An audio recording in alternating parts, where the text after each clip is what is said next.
네, 그럼 성남 재개발 그 관악산 공원하고 둘 중에 어떤 게 더 유망한지 토론을 좀 해봐 주세요. 둘 알겠습니다. 다 살 돈은 없으니까.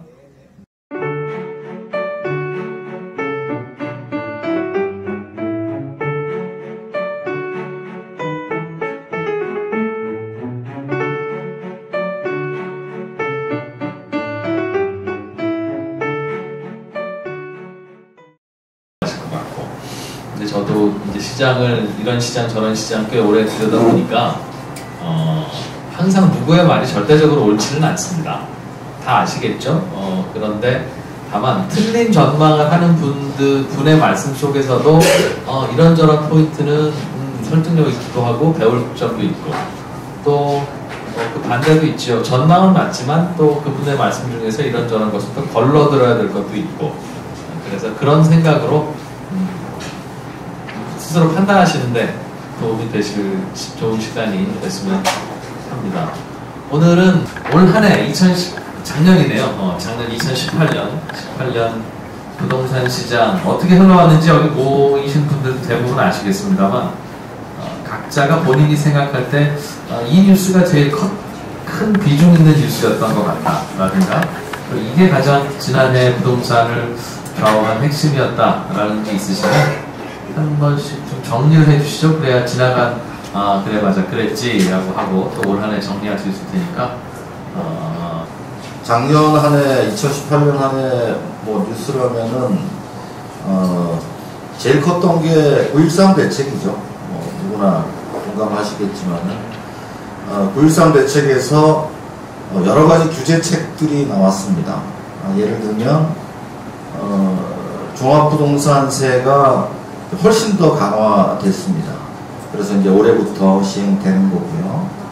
또 전면적인 대출 규제가 됐죠. 그래서 집을 한 채라도 갖고 있으면은 거의 대출 받기가 어려운 상황이 뿐만 아니라 이제 작년 하반기 들면서 공급에 대한 대책이 있어야 된다. 그래서 작년 12월 중순경에 3기 신도시를 하겠다고 발표를 했습니다.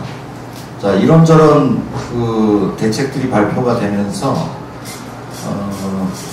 작년 7, 8, 9월에는 서울 아파트 값이 미친 듯이 뛰었는데 작년 10월 이후에 시장이 얼어붙기 시작하더니 지금은 거의 빙하기가 됐습니다. 그래서 이제 올해는 다시 집값이 떨어지는 게 아닌가 하는 의견이 더 주류를 이루고 있는 것 같습니다. 어쨌든 작년에 가장 큰 이슈는 9.13 대책이었다 이렇게 보입니다. 네, 2018년은 이제 박 대표님 말씀하신 것도 되게 제가 동의를 많이 하고요. 9.13 대책이라든가 뭐 3기 신도시, 사실 3기 신도시도 2020년대 중반에 서울과 경기도의 그 주택 지도를 완전히 새로 그리는 거잖아요. 4기 신도시뿐만 아니라 2기 신도시의 교통망까지 뭐 광역교통 체계로 연결하면서 이제 2020년대 중반에 수도권이 갖게 될 미래 모습 되게 기대가 되는 거 개인적으로 그런 것도 좀 중요하게 생각을 하고요. 그리고 자나 뭐 1주택 그러니까 일시적 2주택자들이 갈아타기 어렵게 세금 규제를 대출 규제를 했기 때문에 대출 규제도 있었는데 다주택자들이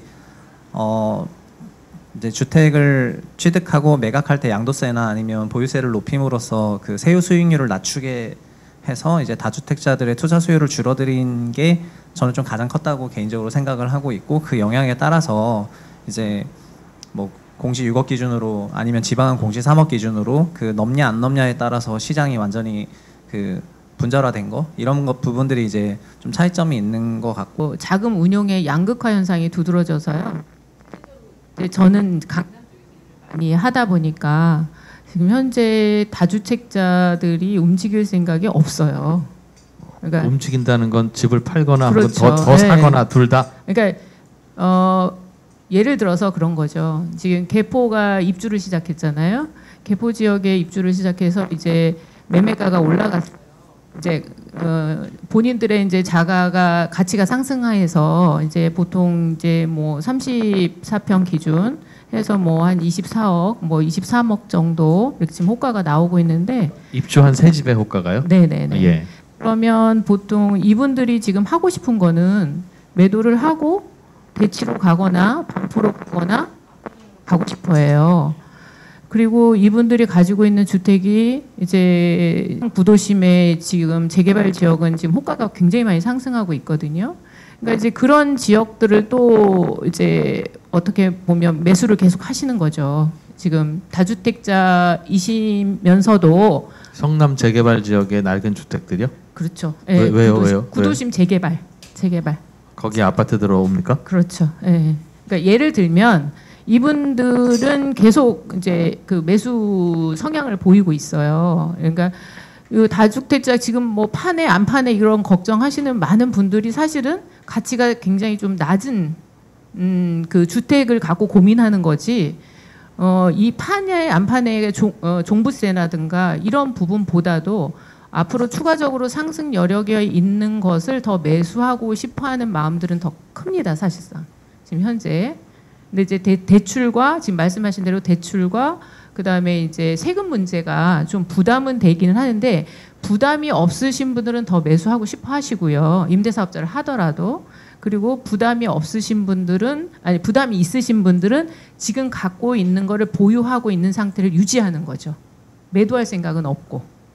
이 세금이 얼마나 오르락내리락하고 그 다음에 대출도 말씀하신 대로 은행이 얼마나 버티겠냐 이런 생각들을 또 갖고 계신 것 같아요. 네. 그래서 결국에는 정말 사정이 좀 어려우신 분들이 매도를 못하고 또 매수도 못하는 상황인 거죠. 토지 시장은 2003년 2기 신도시 지정 당시에 그 보상금이 37조가 풀렸어요. 그래서 2004년, 2005년, 2006년에 그 폭동이 왔던 것처럼 3기 신도시 이따 다루겠지만 보상 풀리는 금액이 지금 KTX, GTX하고 3기 신도시 하면 어마무시한 보상금이 풀리게 되면 이 정부의 정책 자체가 너무도 많은 부분에서 미스매칭이 보이는 것 같아서 분노합니다. 왜냐하면 주거복지 로드맵을 만들면서 서민들 집 한 채 갖자고 했던 정책들이 애가 집 가진 사람들을 정부 정책 의도하고 전혀 다르게 대한민국 딱 부동산 가격 잡겠다고 한 것들이 그린벨트를 풀어서 수많은 기획부동산의 희생자를 만들고 수많은 땅값을 상승시키는 정책들 이 다들 알고 제 프로를 보셔서 아시는 분들은 아시겠지만 저는 이제 토지 쪽으로 얘기하면 장기집행 도시계획시설이라는 게 있어요. 그게 2020년 7월 2일 되면 원복이 됩니다. 해제가 됩니다. 그러면 그 막대한 보상금 시장을 교란시키는 요인들에 대해서 시장에서는 전혀 지금 대비를 안 하고 있죠.